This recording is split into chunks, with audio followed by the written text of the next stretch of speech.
Boa noite, a nossa equipe é composta por mim, Suelen, pela Vanessa e pelo Pedro, e a gente vai apresentar sobre o câncer coloretal. Bem, a gente vai começar explicando o que é esse tumor. O câncer coloretal abrange tumores que acometem o intestino grosso no segmento do cólon e do reto, podendo ser curável na maioria dos casos se detectados precocemente. Uma característica importantíssima desses tumores é que, na maioria deles, tem origem em pólipos, que são pequenas elevações na parede do cólon e do reto e que crescem muito lentamente, podendo levar muitos anos para se tornarem malignos. Isso permite que esses pólipos possam ser identificados e retirados antes de se transformarem em tumores malignos, através da colonoscopia.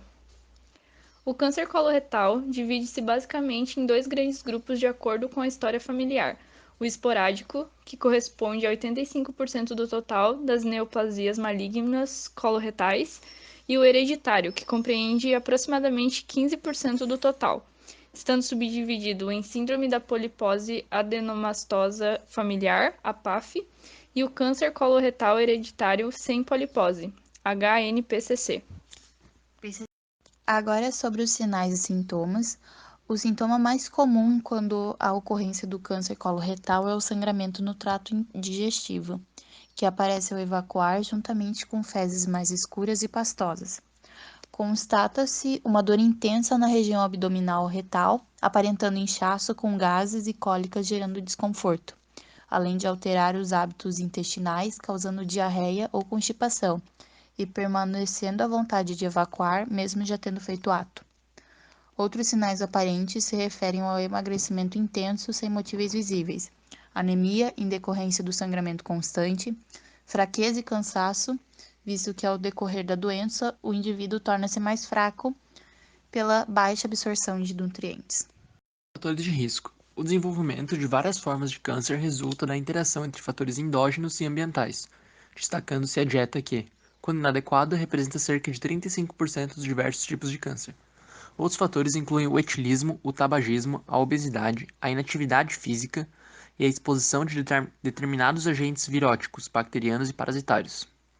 Além do contato frequente com algumas substâncias carcinogênicas, as síndromes de cânceres coloretais hereditários, polipose, adenomatosa familiar e síndrome de Lynch representam somente 1 a 3% dos casos, sendo que 10 a 30% dos casos são secundários à predisposição hereditária.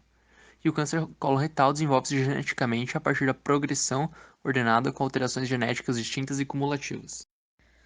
Sobre os genes alterados. No câncer coloretal, há duas vias genéticas da carcinogênese: via de instabilidade cromossômica, que ocorre na PAF, onde o paciente herda uma mutação do gene supressor tumoral, APC, polipose adenomatosa colônica, e via de hipermutabilidade do DNA, que ocorre na HNPCC, em que a alteração genética herdada é a inativação de um dos alelos dos genes envolvidos no reparo do DNA. Esses genes são o HMSH2 e HMLH1. Entretanto, outros gêneros estão envolvidos na carcinogênese coloretal, como o gene KRAS, o gene DCC, o gene P53. Os genes supressores de tumor estão envolvidos no controle de pontos estratégicos da cadeia de eventos que controla o crescimento e a diferenciação celular. Esses genes precisam ter dois alelos alterados para induzir o câncer. A perda de uma cópia do gene decorre de uma mutação, enquanto a segunda cópia é perdida por deleção do outro alelo, o que se denomina perda de heterozigosidade. A perda de um alelo pode ser herdada ou adquirida. São necessárias, em geral, várias décadas para que ambos os alelos dos genes envolvidos com o mecanismo da tumorigênese sejam perdidos, o que pode explicar a frequência do câncer coloretal esporádico ser maior em pessoas com idade mais avançada. O indivíduo heterozigoto para um gene supressor de tumor não tem neoplasia, mas apresenta risco maior de desenvolver um tumor. Já o gene P53 é um gene supressor tumoral clássico, que age na regulação do desenvolvimento e do crescimento celular. Referente à frequência na população, o câncer coloretal é uma das neoplasias malignas mais frequentes no Ocidente. No Brasil, ele apresenta a quinta neoplasia mais diagnosticada e a quarta causa de óbitos, sendo que cerca de metade dos pacientes morre em menos de 5 anos após o tratamento. O INCA estima que há cerca de 17 mil novos casos em homens e 18 mil em mulheres para cada ano do biênio de 2018 a 2019. A incidência do câncer coloretal apresenta padrões bastante diferenciados entre as distintas regiões mundiais, o que sugere uma forte influência dos fatores locais. Essa distinção pode ser observada de forma semelhante no Brasil, onde as regiões Sul e Sudeste apresentam elevada incidência dessa neoplasia em relação às regiões Norte e Nordeste, possivelmente em consequência de diferenças nos padrões dietéticos e no desenvolvimento socioeconômico. O sexo mais acometido e idade de manifestação. Descreve-se uma discreta predileção por indivíduos do gênero masculino e com idade superior a 60 anos, com apenas 20% dos casos em idade inferior a 50 anos. As estimativas do câncer coloretal para 2008, no Brasil, foi de 27 mil novos casos, sendo de 12.490 a estimativa para o sexo masculino e de 14.500 para o feminino. Diagnóstico, como é feito e tipos de exames. Durante a primeira consulta é levado em conta os sintomas que o paciente apresenta, histórico familiar e há quanto tempo mesmo apresenta os sintomas referidos, juntamente com um exame físico onde o médico busca através do abdômen alguma anomalia que indique o aumento dos órgãos ou a presença de massa na região. O diagnóstico requer biópsia, que é o exame de fragmento de tecido retirado da lesão suspeita. A retirada do fragmento é feita por meio de um aparelho introduzido pelo reto, que é o endoscópio, e assim busca a existência de células cancerígenas na amostra.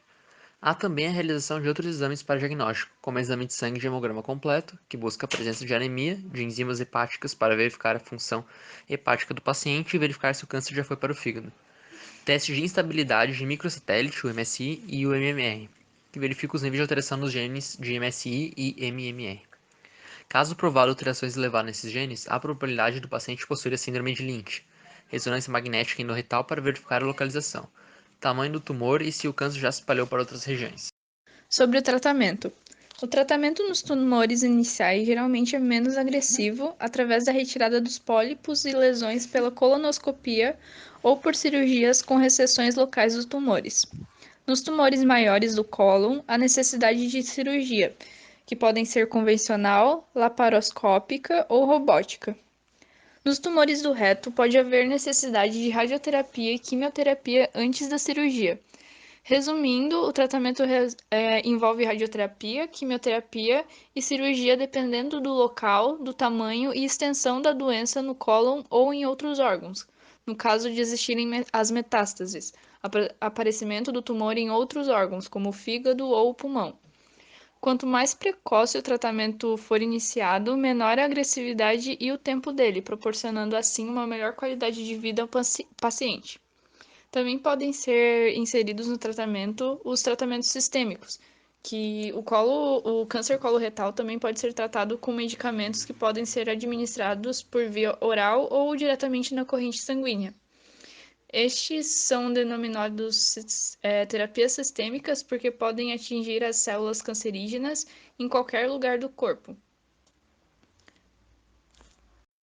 As taxas de sobrevida para o câncer coloretal podem variar de acordo com diversos fatores, principalmente o estadiamento. Se o câncer é detectado precocemente, a taxa de sobrevida em 5 anos é de 90%. Se o câncer é detectado quando os linfonodos regionais já estão comprometidos, a taxa de sobrevida em 5 anos cai para 70%, enquanto que se já existem metástases no momento do diagnóstico, a sobrevida em 5 anos é de 12%. Prevenção. Para a prevenção do câncer coloretal, o que está cientificamente provado quanto à eficácia e segurança é o exame periódico de coloscopia, assessorada pelo exame proctológico e pesquisa de sangue oculto nas fezes, para todas as pessoas acima de 50 anos de idade, para os menores de 50 anos com história familiar de câncer no intestino grosso ou com sintomas e sinais intestinais suspeitos e para as pessoas com doença intestinal inflamatória ou outros fatores de risco reconhecidos. Deve ser reforçado as campanhas de prevenção de câncer como parte fundamental na atividade de conscientização. A atuação do psicólogo com o paciente e familiares. As alterações da integridade físico-emocional, como desconforto, dor, desfiguração, dependência e perda de autoestima, são relatados pelos pacientes que percebem a qualidade de suas vidas profundamente alteradas em curto espaço de tempo. Então, o psicólogo deve ser responsável pela relação do paciente com os efeitos adversos que são constantes no decorrer da doença, principalmente na função social, incluindo no trabalho, na vida produtiva, relacionamento com familiares, parceiros e amigos e outros interesses e atividades sociais. O movimento da psico-oncologia tem como foco o tratamento psicológico dos pacientes com câncer, agindo nos hospitais e fora deles pelo uso de diversas abordagens. Com o diagnóstico, abala o paciente em todos os seus âmbitos, realizar a terapia que faça o paciente buscar seus interesses, o apoio familiar, coisas que tornem a vida do paciente proveitosa de uma certa maneira e o tornem esperançoso, mesmo com todas as dificuldades que o tratamento pode trazer. Também é importante a definição de novas rotinas e compreender as novas limitações que o paciente pode desenvolver. Também tem que ter uma atenção aos sinais depressivos e ansiosos que podem ser desenvolvidos com o tratamento. Pessoal, esse foi o nosso trabalho referente ao câncer coloretal. Essas são nossas referências. Muito obrigada pela atenção e boa noite.